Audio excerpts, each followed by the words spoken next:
Dios les bendiga, hermanos y amigos, listos para continuar con nuestra serie de Reino y Pacto. Estamos viendo el ungido David, gloria al Señor. La semana pasada compartimos sobre la manipulación contra el ungido, cómo se manipula en ocasiones aquellos que están cerca de los ungidos y se dejan manipular por otras personas para acercarse o desviar el propósito del ungido. Pero en esta noche vamos a compartir la sublevación contra el ungido, el levantamiento contra el ungido, cuando se levantan contra el ungido. Al final estaremos orando por las peticiones. Si usted tiene una necesidad, anótela ahí, o con mucho gusto estaremos orando por ella.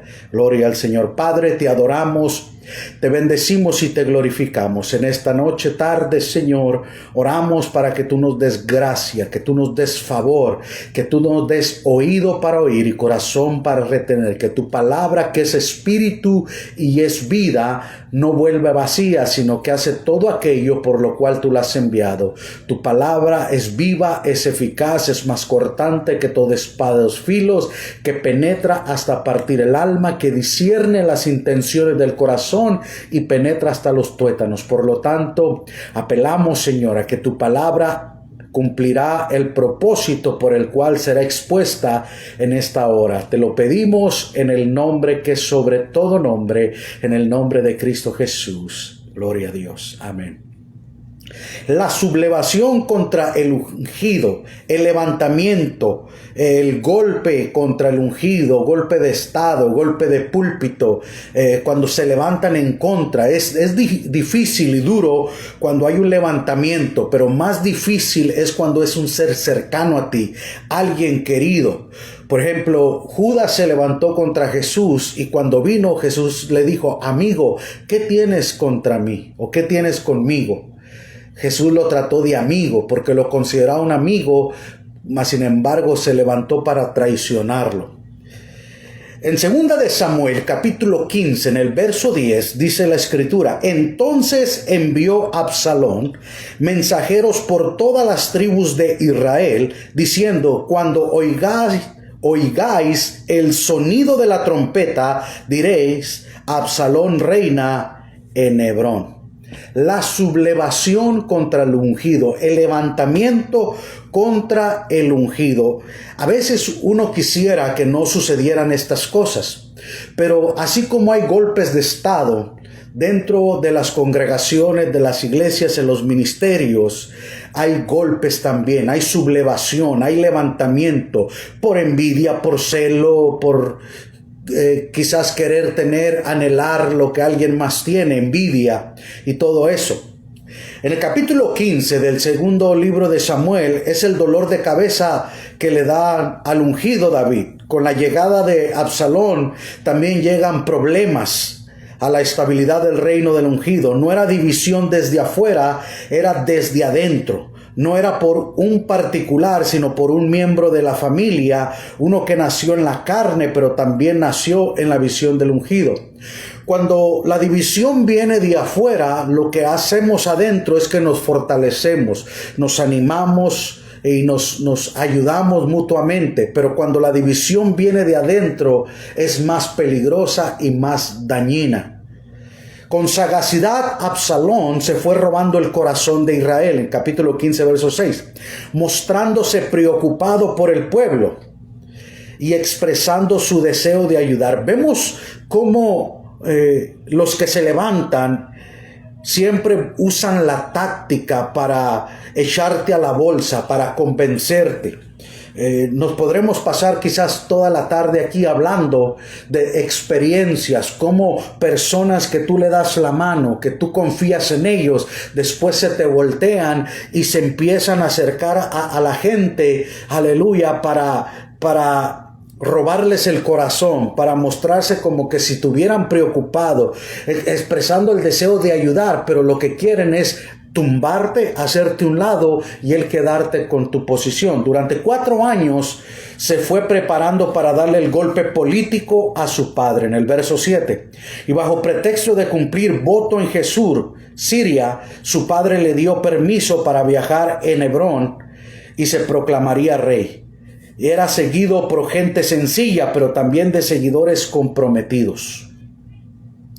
Vemos cómo los golpistas siempre se buscan personas que no les cae bien el líder que está presente y usan ese favor o desfavor que tiene el líder para ganarse el favor ellos mismos.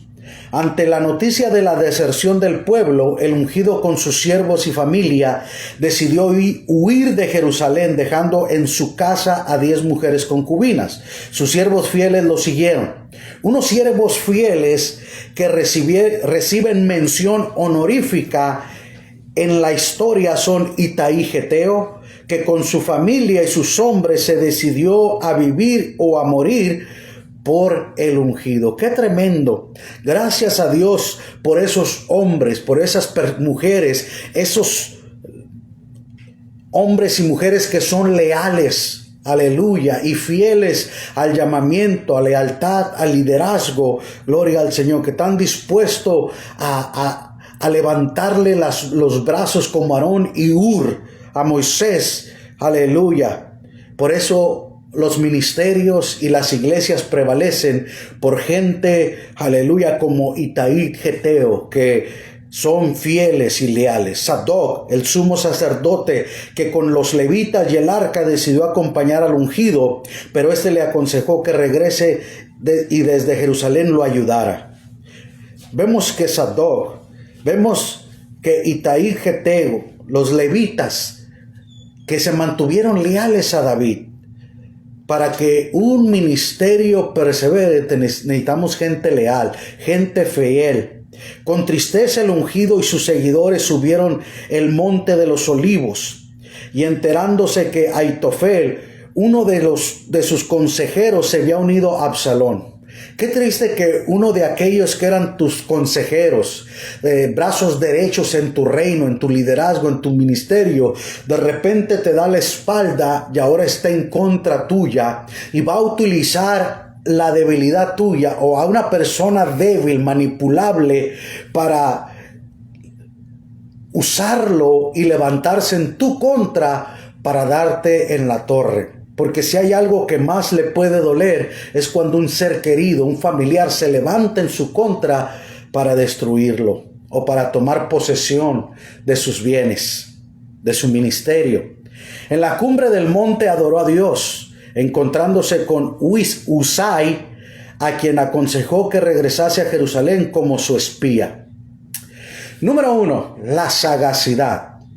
En el verso 5 y 6 del capítulo 15 dice: aconteció que cuando alguno se acercaba para inclinarse a él, extendía la mano y lo tomaba y lo besaba. Y de esa manera hacía con todos los israelitas que venían al rey a juicio, y así se robaba Absalón el corazón de los de Israel. Absalón se hizo rápidamente de carros de caballo de 50 hombres que corrieran delante de él. Pero poco a poco comenzó a levantar una guardia personal. Se estaba preparando para dar un golpe de estado. El espíritu de rebelión contra el ungido se estaba gestando dentro de él. Por la mañana se presentaba en las puertas de la ciudad. Y cuando la gente venía con problemas, con necesidades, él le decía y se ponía como un intermediario. Era un sagaz, era un hombre atrevido, pero para la maldad, para golpear a su propio padre.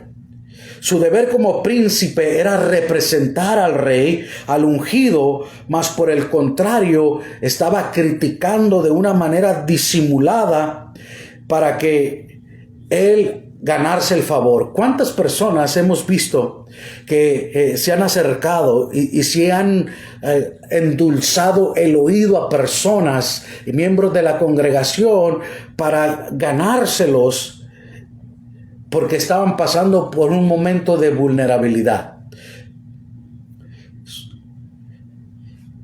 Dice el verso 3, mira, tus palabras son buenas y justas, mas no tienes quien te oiga de parte del rey. Fíjese bien, él había empezado una campaña de desacreditación, de irresponsabilidad contra el reino ungido. Se montaba a hacer guardia para aplastar a David, su padre, pisaba la credibilidad de otro para resaltar su reputación, dando el carácter del ungido, retrataba el suyo propio. Escuchemos la manera en que enfermaba el corazón de otro. ¿Quién me pusiera por juez en la tierra para que viniese a mí todos los que tienen pleito y negocio, que yo les haría justicia?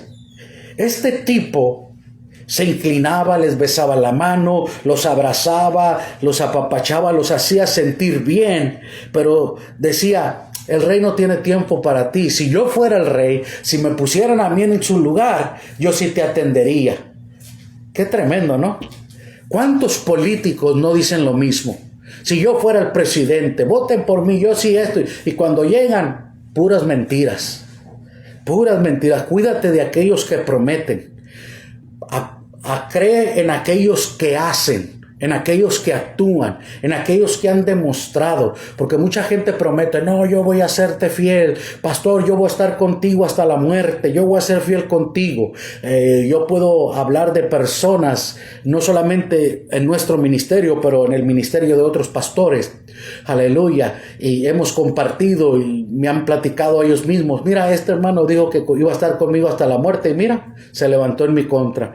Y podemos ver la conspiración, podemos ver, aleluya, la sagacidad, las agallas para ponerse enfrente en la puerta de Jerusalén para envenenar a las personas, para desacreditar al rey, para levantarse en contra del rey. David se había descuidado como rey, no había dado atención como merecía el pueblo de sus responsabilidades. Como rey tenía muchas responsabilidades, pero descuidó el toque personal, aquel toque que lo llevó a ganarse el corazón de la gente. Había dejado que el pueblo al que tenía que ministrar, y entonces ahí Absalón se aprovechó. Por eso hay que cuidar a las ovejas, porque si no las cuidamos, alguien más las va a cuidar. Número 2, la conspiración. En el verso 12 dice, y la conspiración se hizo poderosa y aumentaba el pueblo que seguía a Absalón. La conspiración, buscaron cómo derrocar, cómo tumbar, cómo remover a David de una manera legal e ilegal. Cómo ganándose el corazón de la gente. Durante 4 años, Absalón se estuvo robando. Fue algo paulatinamente, poco a poco. Se fue ganando la confianza de las personas. Se fue ganando el corazón de la gente. Se fue ganando, aleluya, como esas personas que empiezan ahí en el liderazgo y empiezan a trabajar y empiezan a ayudar y poco a poquito se van ganando a la gente. Y después, ¡pum!, hacen división y se llevan un grupo, dividen a la iglesia del Señor. Así comenzó Absalón a robarse el corazón de los israelitas, el ungido por sus muchas responsabilidades, ¿verdad? Absalón era un usurpador, un manipulador y aprovechador, era un ladrón de corazones. A veces la gente que no tiene la gracia, que no tiene el favor, que Dios no le dio, como no se lo dio, ellos se lo quieren ganar. ¿Cómo? Manipulando y robando. Quieren robar el corazón de las personas. Así, cuando Dios no los puso, se ponen ellos. Y podemos hablar aquí toda la tarde. Al cabo de los 4 años pidió permiso al rey para pagar voto a Jehová en Hebrón. Y ese se lo concedió. Se hizo acompañar por 200 hombres sencillos e ignorantes de su plan. Eran hombres humildes que creían a la palabra de ese hombre, a la palabra de ese líder. Era el hijo del rey. Ellos confiaban que como el padre era el hijo. Y a veces echamos toda nuestra confianza. Porque es el hijo del pastor, voy a confiar en él. Es el hijo del pastor, va a ser lo mismo que su papá, pero no sabemos que el hijo es un ladrón de corazones. Era Absalón un ladrón de corazón. Y esos hombres que eran sencillos, pero a la vez ignoraban la manipulación, ignoraban la maquinación y las trampas que estaba tejiendo detrás. Porque muchas veces, hey, yo voy a hacer estos cambios, yo voy a poner esto, yo voy a hacer lo otro. Ya había planificado que en Hebrón se proclamaría rey y que entonces todas las tribus lo reconocerían. El golpeador, la conspiración viene cuando quieren ellos ponerse y no esperan el tiempo ni el proceso de Dios. Allí en Hebrón se puso en contacto con Aitofel, consejero de David. Probablemente fue Aitofel el instigador y maestro de esta revuelta popular. A veces aquellos que están a tu alrededor y están en tu contra después usan a alguien como el agitador, a gente que anda buscando que le endulcen el oído. Ay, tú puedes ser pastor, tú puedes ser líder, tú puedes ser esto, tú lo puedes hacer. Y la gente se la cree porque tiene hambre, tiene sed de ser alguien cuando nunca lo han llamado. Dios no le ha dado luz verde, pero se cree a la voz del hombre y se infla a la vez del hombre. Pero va a llegar el momento en que Dios te va a aplicar la aguja y te va a desinflar y te va a sacar el aire y te va a decir, yo no te llamé, por lo tanto, se va a desinflar el volumen. Leemos, la conspiración se hizo poderosa y aumentaba el pueblo que seguía a Absalón en el verso 12. Esa era una división en potencia. El ungido tiene que discernir cuando hay planes en su contra. Él estaba tan seguro de sí mismo que se descuidó en la seguridad de su gobierno. Perdió la lealtad de uno de sus consejeros llamado Aitofel y Absalón se lo robó. Qué triste que podamos ver en el reino de Dios estas situaciones. Vemos en el Antiguo Testamento la rebelión de Coré. Vemos, aleluya, en el Antiguo Testamento y vemos en el Nuevo Testamento cómo hay ladrones de corazones, cómo hay personas que les gusta golpetear y pierden la lealtad simplemente para robarse un ministerio que no les pertenece. Dios llama, Dios unge y Dios envía. Por eso es importante, cuando Dios te llama, Dios te equipa y Dios te respalda, porque todo ministerio va a ser probado. Número 3. En el verso 14 del capítulo 15 dice, entonces David dijo a todos sus siervos que estaban con él en Jerusalén. Fíjense bien, David le dice a los siervos que estaban de su lado, que le creían a él, que no se dejaron embaucar, que no se dejaron desviar, que eran leales a David aún en la adversidad. El ungido les dice, levantémonos y huyamos, porque no podemos escapar delante de Absalón. Daos prisa a partir. No sea que apresurándose él nos alcance y arroje el mal sobre nosotros y hiera la ciudad a filo de espada. El ungido se le notificó que el levantamiento militar y popular había tenido éxito. David sabía que venía con un grupo de soldados. David era un guerrero. David era un hombre de guerra, pero David no quería manchar. No solamente quitarle la vida a su hijo, sino a su gente, a su pueblo. No quería que hubiera muerto y que lo que él había luchado, lo que él había peleado, había ganado para Israel, se dividiera y se separara. Sabía que tratar de resistir a Absalón en Jerusalén ponía en peligro la vida de muchos civiles y traería destrucción a la ciudad que conquistó y reedificó. A la vez tenía que saber con cuántos fieles podía contar.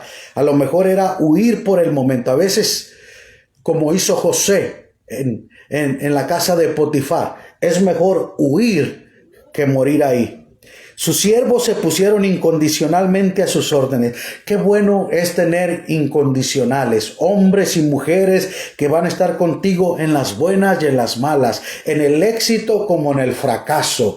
Aleluya. En la montaña como en el valle, en la abundancia como en la escasez. Gloria al Señor. Los que tenían corazones de siervos se mantienen unidos para defender al ungido y su visión. Ellos declararon, he aquí tus siervos están listos todo lo que nuestro Señor el Rey decida. Ellos estaban entregados. Señor, nosotros vamos a la guerra, vamos a la batalla. Si dice que empuñemos las espadas y nos agarremos a espadazos y peleemos, no lo hacemos. Si tú quieres que huyamos, huimos.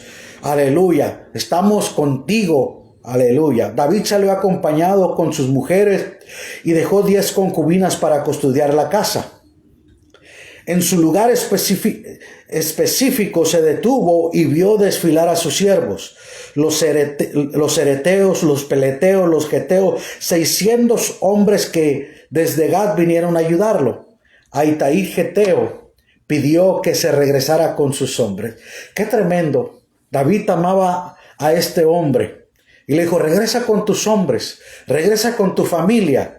Pero sin embargo, mire la respuesta de Itaí geteo. Verso 21.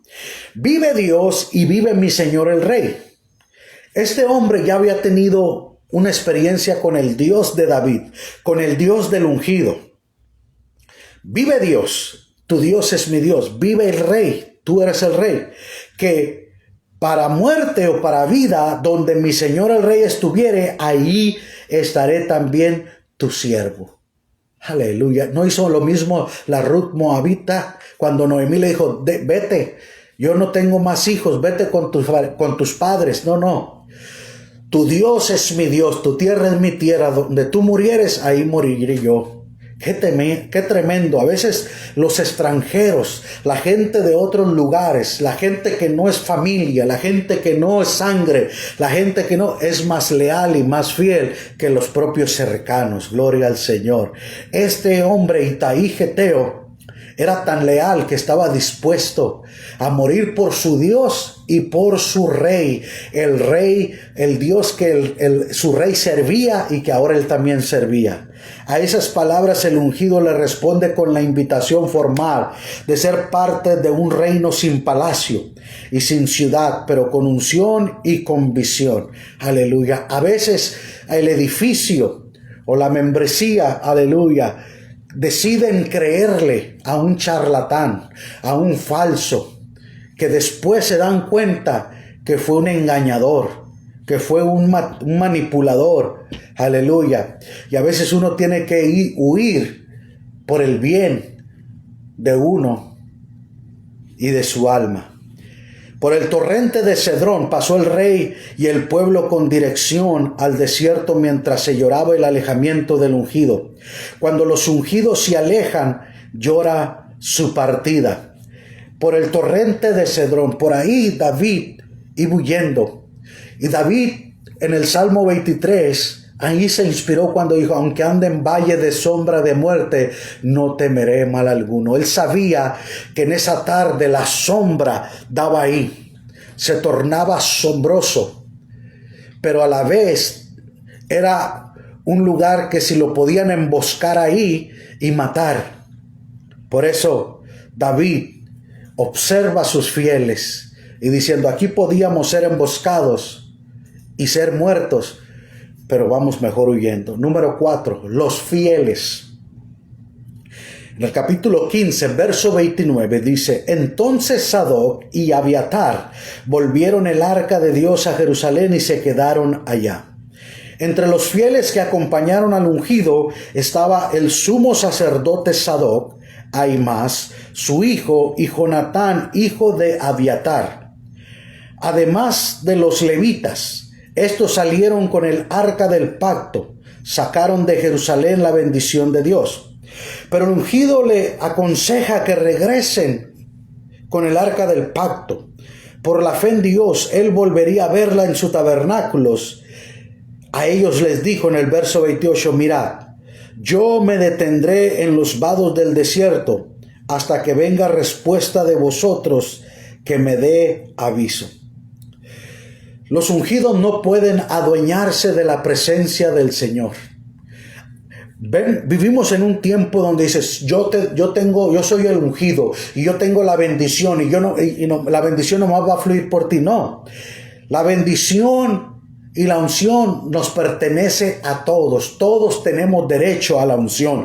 Todos tenemos derecho. Aleluya. Por eso el apóstol Juan en su epístola dice: vosotros tenéis la unción del Santo y no tenéis necesidad de que nadie os enseñe. No está diciendo que no tenemos que someternos ni estar bajo la enseñanza de un líder, de un maestro, no, sino que la unción misma nos va a enseñar. Isaías dice que la unción pudre el yugo, la unción rompe las ataduras. Cuando la presencia del Señor viene a tu vida, gloria a Dios, aleluya, la verdad os hace libre. Entonces David reconocía que la unción está para todas las personas.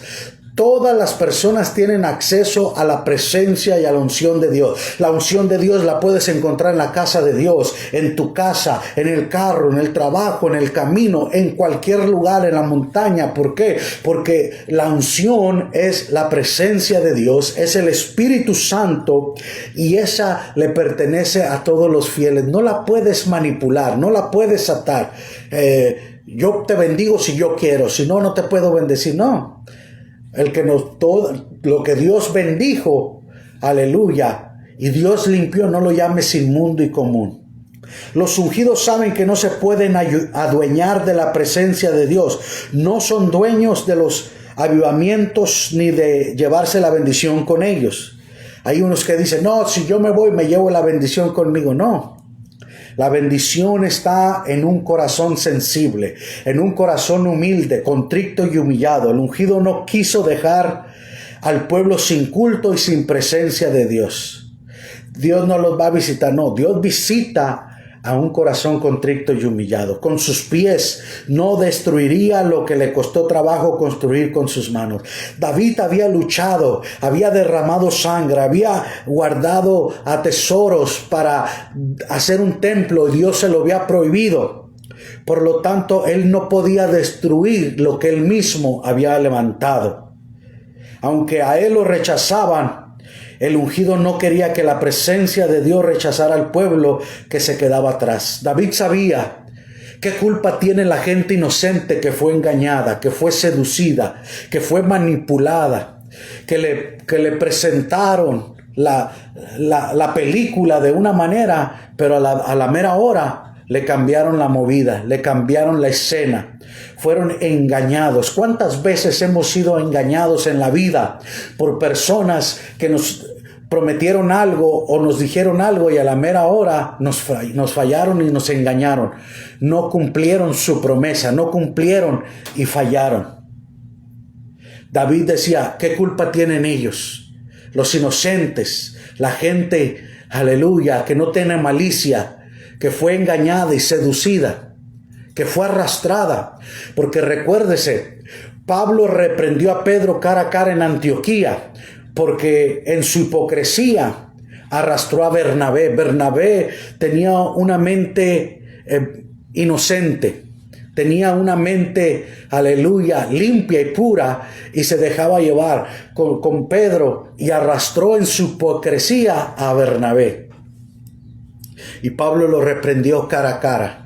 Así hay mucha gente que es arrastrada por la hipocresía. Y David dijo: no quiero arrastrar ni dañar a la gente inocente. Espero que ellos un día con sus ojos vean la verdad y ellos sepan reconocer que se equivocaron, pero sin yo causarles daño. Y número 5, la tristeza. Verso 30. Y David subió a la cuesta de los olivos, y la subió llorando, llevando la cabeza cubierta y los pies descalzos. Imagínese, cuando tú vas subiendo el monte de los olivos, es montañoso, es piedroso, descalzo, con la cabeza tapada para que no se le viera el rostro, para que no supieran quién es esa persona, que no es David el que va ahí. David subió el monte llorando de tristeza, de dolor, por lo que su hijo y Aitofel levantaron en su contra.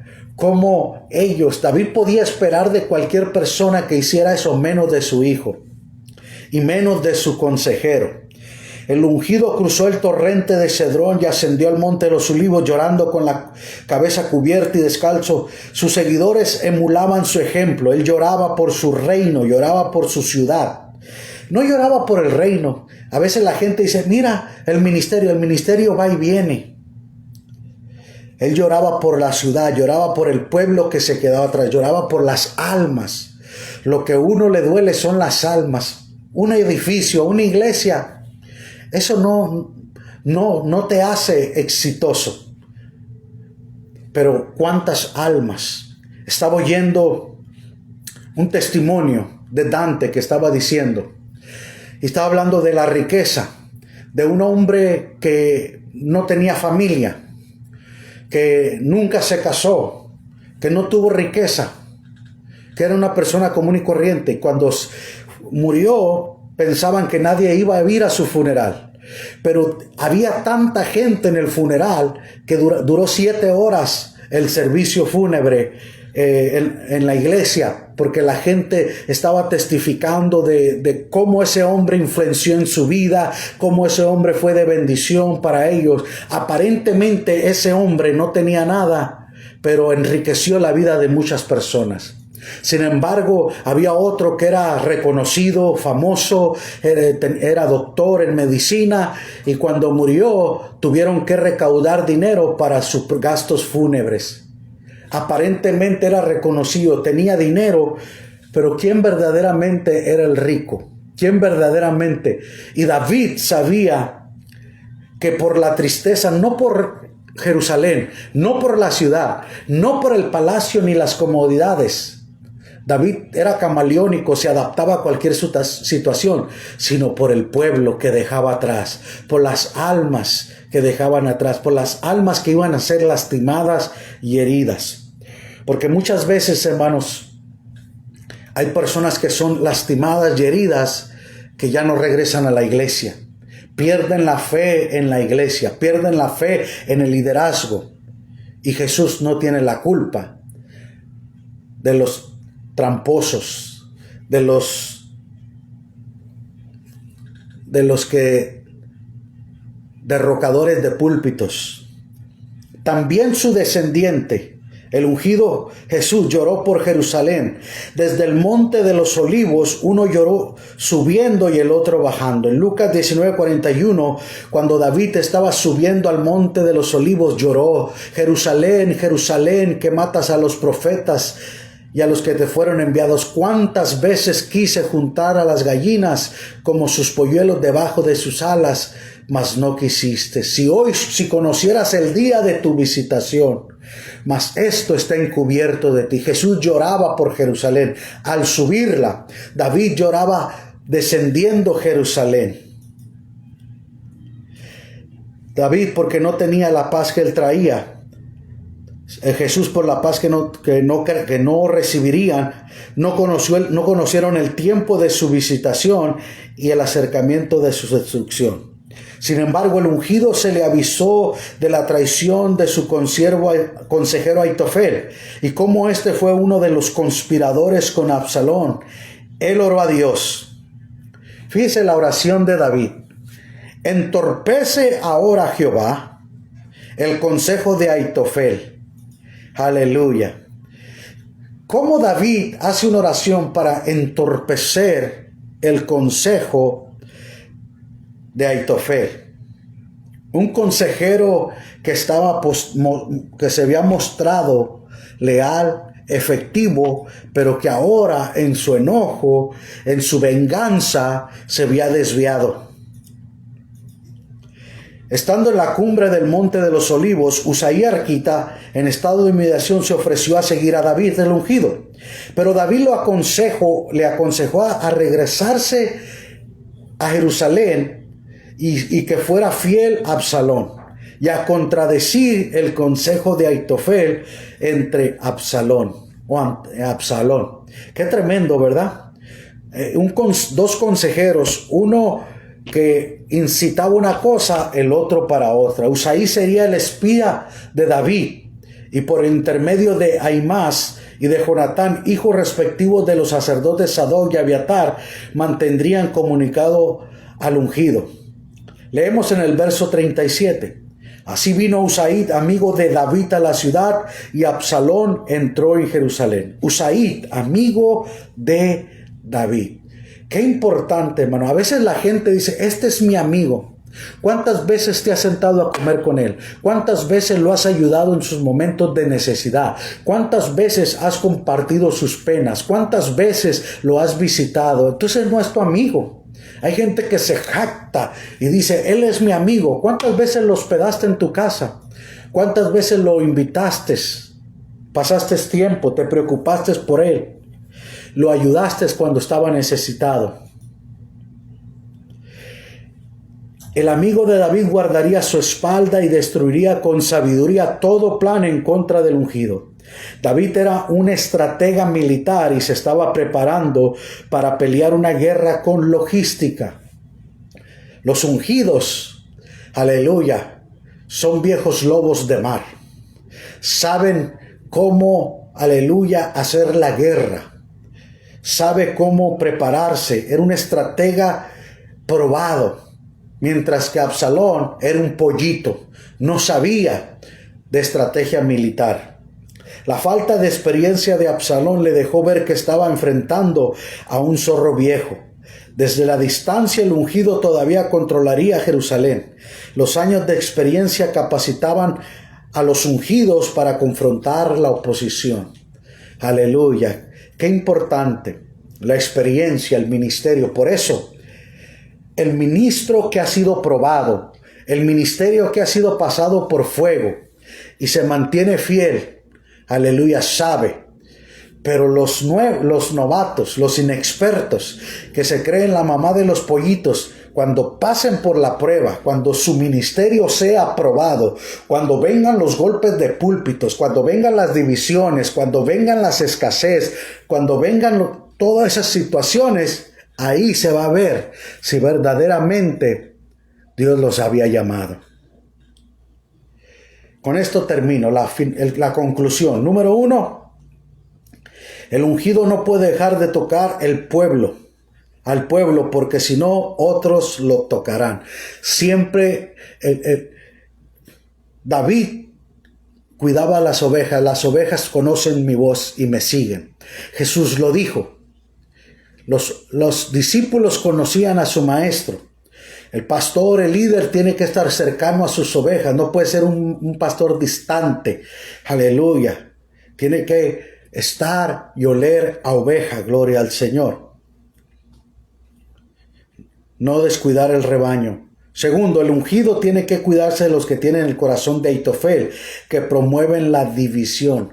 Hay muchos Aitofeles hoy en día. Siempre han existido los Aitofeles que causan división, que de repente se inflan y se creen mejor que el pastor, y se creen mejor que el líder, y se creen pastores porque les dieron el título. Yo soy pastor, cuando Dios no los llamó a ser pastores. Aleluya. Tu pastor te puede decir, tú eres un pastor, pero eso no quiere decir que Dios dijo que tú eras un pastor. Y a veces esas personas causan muchos daños a la obra del Señor. Yo he visto con mis ojos cómo personas se les han inflado y se han creído lo que les han dicho, y después vemos su ruina. Tercero, el ungido sabrá cuántos le son fieles ante la persecución. Cuando hay persecución en nuestras vidas, Dios permite para saber quién verdaderamente está contigo. Recuerdo a un amigo, un hermano, que pasó por una prueba difícil en su vida, en su trabajo, y me decía, pastor, a través de esta prueba, de esta lucha, me di cuenta quién verdaderamente son mis amigos. Porque hay mucha gente que se dice que son tus amigos, que son leales, que son fieles, pero a la hora de la prueba te dan la espalda. En la persecución se das cuenta quién verdaderamente creía en ti y quién verdaderamente nomás aparentaba que estaba contigo. Número 4. El ungido nunca se adueña del culto o de la presencia de Dios. Los ungidos nunca se apropian ni de la unción, ni del culto, ni de los bienes materiales. Todo es del Señor. El que nos ungió fue Dios. La unción es de Dios, el Espíritu Santo es de Dios, la gloria es de Dios, los bienes son de Dios, todo le pertenece al Señor. Es más, nuestra salvación le pertenece a Dios, nuestra vida le pertenece a Dios. Por lo tanto, cuando alguien se adueña, mi iglesia, lo que yo he hecho, Pablo dijo, yo he trabajado más que todo, pero no yo, la gracia de Dios en mí. Porque el día que tú y yo nos vayamos, no nos vamos a llevar nada. Gloria al Señor. Y número 5.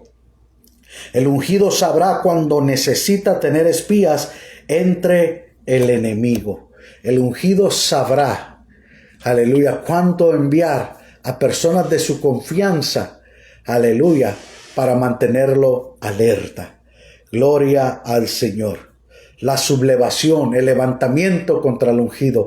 Se te van a levantar, se levantará el enemigo como río, pero el Espíritu de Dios levantará bandera. Vamos a orar. Padre, te damos gloria, te damos honra y te damos alabanza. Venimos a ti con un corazón contrito y humillado, Señor, reconociendo nuestra necesidad. Padre, oramos por cada familia, por cada hogar, Señor. En el nombre de Jesús, Señor, mira a nuestra hermana Margarita, su familiar. Padre, toca su cuerpo. En el nombre de Jesús, por su llaga fuimos nosotros curados. Señor, oro por mi hermano Canario, tu siervo. Toca su cuerpo desde la cabeza hasta la planta de los pies, Señor. Lo bendecimos. En el nombre de Jesús, Señor, declaramos que tú enviaste tu palabra sobre su cuerpo. Aleluya. Él está orando por enfermos. Aleluya. Él está siendo, aleluya, usado para que otros sean sanados, restaurados, salvos, sanos, Señor. Aleluya. Pero también está siendo atacado en salud. En el nombre de Jesús, oro para que tú lo toques, oro para que tú lo bendigas en el poderoso nombre de Jesús, Señor. Oro por la familia Fuente de Vida Eterna. Oro, Señor, aleluya, por el ministerio Desea Israel, Señor. Aleluya, en el nombre de Jesús oramos por los pastores, los evangelistas, los misioneros. En este tiempo, Señor, aleluya, que muchas iglesias, muchos ministros estamos batallando, luchando, Señor, aleluya, con gente que no quiere regresar a las iglesias. Danos gracia, danos favor, danos sabiduría, que tu palabra impacte los corazones, que tu palabra traiga impacto al corazón, Señor, en el nombre de Jesús. Señor, encárgate de los Absalones, encárgate de los Aitofeles que se han levantado, Señor, en los ministerios. En el nombre de Jesús, yo bendigo a tu grey, a tus siervos que han sido llamados, que han sido ungidos, que han sido, aleluya, capacitados, aleluya, y preparados por ti, Señor. Los bendecimos en el nombre que es sobre todo nombre. Oramos por nuestra hermana Yolanda, por la familia Tapia. Oramos, Señor, aleluya, por la familia Reyes, por la familia Topete, por la familia García, por la familia Guzmán, Señor. Oramos, Señor, aleluya, aleluya, por la familia Robles, Señor, por la familia Hernández, Señor, aleluya. Mi hermana Tere, mi hermano Chuy, Señor, en el nombre de Jesús, por nuestra familia, la familia Manquera, Señor, aleluya. Oramos, Señor, aleluya, por Paulina, Señor. Toca su cuerpo, esta niñita, Señor, en el nombre de Jesús, por nuestros familiares en Mexicali, Señor, en Nogales, Señor. Oramos, Padre, en el nombre de Cristo Jesús, Señor. Alabado sea tu nombre, Señor. Y a donde quiera que llegue este video, Señor, bendice cada familia, bendice cada hogar, restaura los hogares, restaura los matrimonios. Oramos por la pastora Silvia Pérez, Señor, que tú fortalezca, que tú, Señor, traigas sanidad a sus hermanas, Señor, en el nombre de Jesús, y traigas consuelo y traigas fortaleza, Señor. Y hoy más que nunca, Señor, estén más unidos que nunca. Los bendecimos en el nombre de Cristo Jesús. Te damos toda la gloria, te damos toda la honra y te damos gracias en el nombre de Cristo Jesús. Amén, amén. Gloria al Señor. Bendiciones, mis hermanos, y sigamos perseverando. Gloria al Señor.